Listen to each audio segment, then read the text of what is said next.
Hello and welcome back. আমি তুলি চলে এসেছি আরও একটি নতুন ব্লগ নিয়ে। প্রথমেই আমি সবার থেকে ক্ষমা চেয়ে নিচ্ছি আমার এই ভাঙা গলার জন্য। বুঝতেই পারছেন ঠান্ডার জন্য গলা বসে গেছে। তো আজকে আমি এই ব্লগে আপনাদেরকে লন্ডনের একটি খুব সুন্দর পার্ক ঘুরিয়ে দেখাবো। পার্কটির নাম হচ্ছে সেন্ট জেমস পার্ক। এই ব্লগটি যদিও আমি শ্যুট করেছিলাম মার্চ মাসের শেষের দিকে, তখন চেরি ব্লসম সিজনের প্রায় শেষের দিকে ছিল। দেখা যাক পার্কে গিয়ে চেরি ব্লসমের দেখা পাই কিনা। আর জানেন তো, স্প্রিং আসলেও এখনো ভালোই ঠান্ডা, তাই সোয়েটার জ্যাকেট আমাদের নিত্য সঙ্গী, দেখেই বুঝতে পারছেন। যাই হোক, আজ অনেক দিন পর হালকা রোদের দেখা পেয়েছি, তাই দুজনে মিলে ঘুরতে বেরিয়ে পড়েছি। এই দেখুন, কথা বলতে বলতে আমরা দুবার টিউব চেঞ্জ করে গন্তব্যে পৌঁছে গেছি, কিন্তু এখান থেকেও একটু আবার হাঁটা পথ আছে আমাদের। হাঁটতে গিয়ে দুকদম এগিয়ে চোখে পড়ল এই নানা রঙের ফুলের ঝুড়ি। ফুলের ঝুড়িই বটে, তাই নয় কি? দেখুন তো, রোদের আলো পেয়ে কি সুন্দর ঝিলমিল করছে।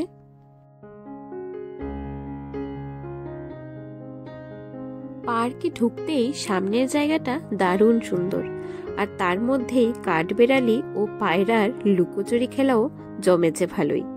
বেশ মিষ্টি লাগছিল দেখতে। এই দেখুন সামনে হোয়াইট চেরি ব্লসম ট্রি। ভেবেছিলাম সামনে গিয়ে কটা ছবি তুলবো, কিন্তু সে আর হলো না। এত ভিড়ের সামনে কেউ রিল বানাচ্ছে, কেউ হয়তো ছবি তুলছে, তাই আমি দূর থেকেই একটা ছোট্ট ক্লিপ নিয়ে নিই। চলুন এবার দেখে আসা যাক এই পার্কের বিশেষ আকর্ষণ, দ্য বিউটিফুল লেক, যার সৌন্দর্যের কোনো তুলনা হয় না। জানেন, এই সেন্ট জেমস পার্ককে লন্ডনের রয়্যাল পার্কও বলা হয়, কারণ এখানে রয়্যাল ফ্যামিলির বিভিন্ন অনুষ্ঠান, তারপর জুবলি থেকে মিলিটারি প্যারেড এবং স্টেট সেলিব্রেশন সব এখানে অনুষ্ঠিত হয়। তাই এই পার্কের এক পাশে অবস্থিত বিখ্যাত বাকিংহাম প্যালেস। যাই হোক, সেই জায়গাগুলো নিয়ে আরেকদিন না হয় ব্লগ বানাবো। লন্ডনের যে পার্কে যাই না কেন, ছোট হোক বা বড়, এই একটা জিনিস খুব নজর কাড়ে, তা হচ্ছে এখানকার এই কাঠবিড়ালি, পায়রা, হাঁস, এরা গৃহপালিত নয়, কিন্তু তাও মানুষকে একটুও ভয় পায় না। হাত দিয়ে ডাকার সাথে সাথেই সামনে চলে আসে। আর মানুষকেও দেখলাম আসার সময় বিভিন্ন নাটস, মানে ড্রাই ফ্রুটস আর কি, এইসব খেতে দেয়। হাত থেকে নিয়ে খায় ওরা। কি সুন্দর না? এই দেশের মানুষের দেখা দেখি এখন আমরাও পার্কে যাওয়ার সময় নাটস ক্যারি করি। আচ্ছা, সামনে এখন কি হচ্ছে বলুন তো?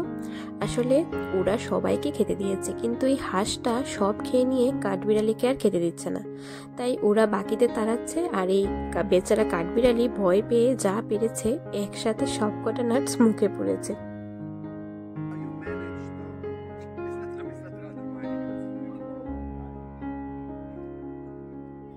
চলুন এবার সামনের ওই ব্রিজটার উপর দিয়ে হেঁটে আসা যাক। ওখান থেকে ভিউটা দেখবেন কি অসাধারণ। আমি এর আগেও দু একবার এই পার্কে ঘুরতে এসেছিলাম, তখন যদিও আমার ইউটিউব চ্যানেল ছিল না, তাই ব্লগও করা হয়নি। তবে এই প্রথমবার আমরা স্প্রিং সিজনে এখানে এসেছি। আরও একটি ব্যাপার আপনাদেরকে আমার বলা হয়ে ওঠেনি, তা হচ্ছে এই পার্কের এন্ট্রি কিন্তু ফ্রি, তাই টিকিট কেনা বা প্রি বুকিং এসবের কিন্তু কোনো ব্যাপার নেই।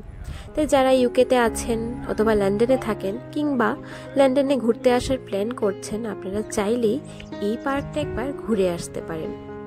দেখুন তো কি সুন্দর নানা রঙের টিউলিপের বাহার, এক কথায় টিউলিপ প্রদর্শনী বলা যেতে পারে। তো এই ছিল আজকের ব্লগ। কেমন লাগলো তা অবশ্যই আমাকে কমেন্টে জানাবেন। আর আরও একটি কথা বলার ছিল, তা হচ্ছে আপনারা অনেকেই বলেন আমার চ্যানেলে নতুন ব্লগ কেন আসে না, কিন্তু আপনারা যারা আমার চ্যানেলের সাবস্ক্রাইবার অথবা এমনি লং ব্লগগুলো দেখেন, আপনারা জানেন কি না জানি না, আমি কিন্তু রীতিমতো ডেইলি শর্টস মানে মিনি ব্লগ আমার চ্যানেলে আপলোড করে থাকি। তা আপনারা যদি ওই মিনি ব্লগগুলো দেখতে চান, তাহলে ইউটিউব চ্যানেলে আমার পেজে গিয়ে ভিডিওসের পাশে যে শর্টস লেখা আছে সেখানে ক্লিক করলে আপনারা মিনি ব্লগগুলো দেখতে পারেন। আজকের ব্লগটা ভালো লেগে থাকলে একটা লাইক এবং শেয়ার অবশ্যই করবেন।